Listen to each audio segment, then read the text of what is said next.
1900, something like that. And we lived there till I was 12 years old around Kreiner, and right in between the Washita River and the Canadian, between Lindsay and Purcell.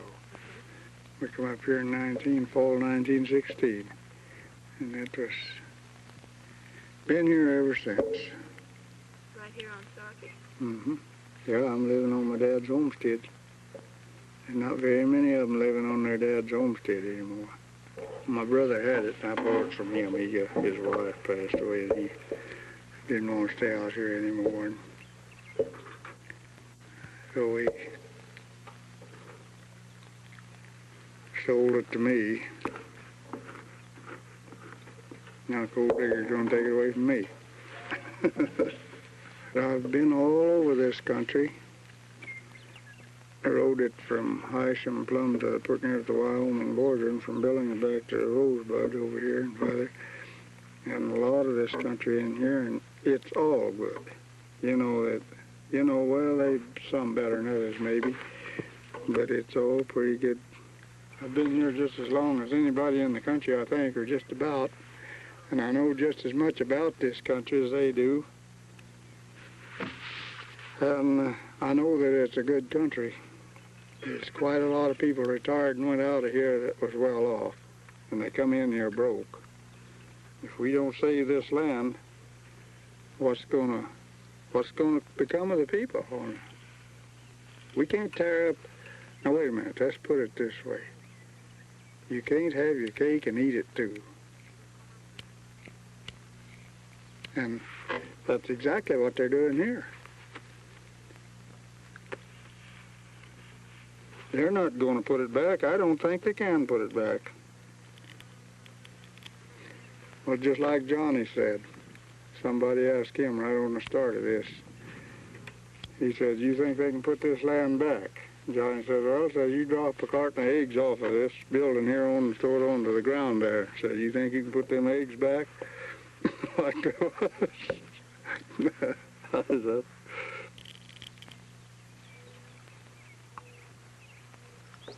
It's my land, and as they say, I've read where that in the United States you're allowed to own property, and you've got a right to protect that property. The people that's got the power in our government here in Montana, they're the ones that should step in here and help us instead of...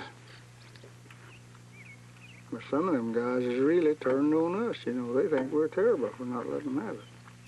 And I think it's a terrible mistake and a shame, too, that they let them come in here and do this.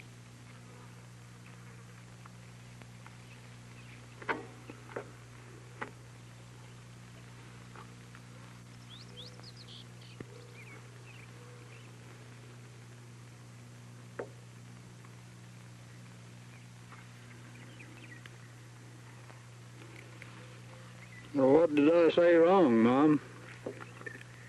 Well, now we come out here that fall, and we lived up there in the tent in the winter, all winter.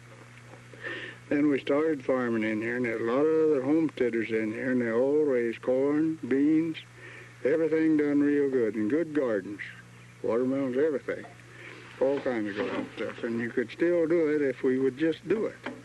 But we got bigger ranches, and we don't do that anymore, and so we go to wheat and hay and cattle. And we lived pretty good. My mother raised a real good garden up here, and everybody else did too. And this here country, it is a dry country really, but it'll grow stuff when it's so dry you don't see how it can do it and raise good stuff. And it's not a heavy soil. It's a better soil than the gold diggers say it is. A lot better. They said it's a semi-arid, and they only had 2 or 3 inches of topsoil. Well, I don't know nothing about topsoil or any other kind of soil hardly, but if it'll grow good stuff, well, it's good. And this does.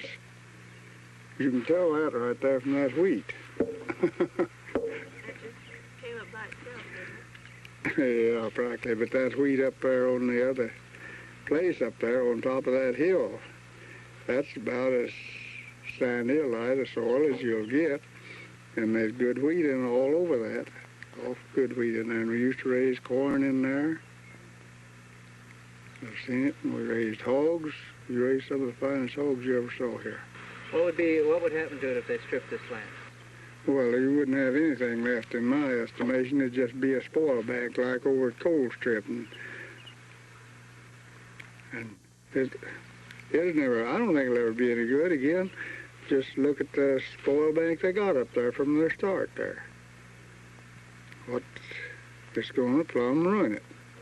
And someday, people are going to wake up to the fact that they've got some little kids that might want to raise some food on here. And they're not going to be able to do it. The way it is now, they can come out here and raise everything they need put in here that they have to have. Beans is one of the things that does the best in here, too. They raise awful good beans. They've tried to buy your place? The coal diggers? Yeah. Yeah. What'd they say?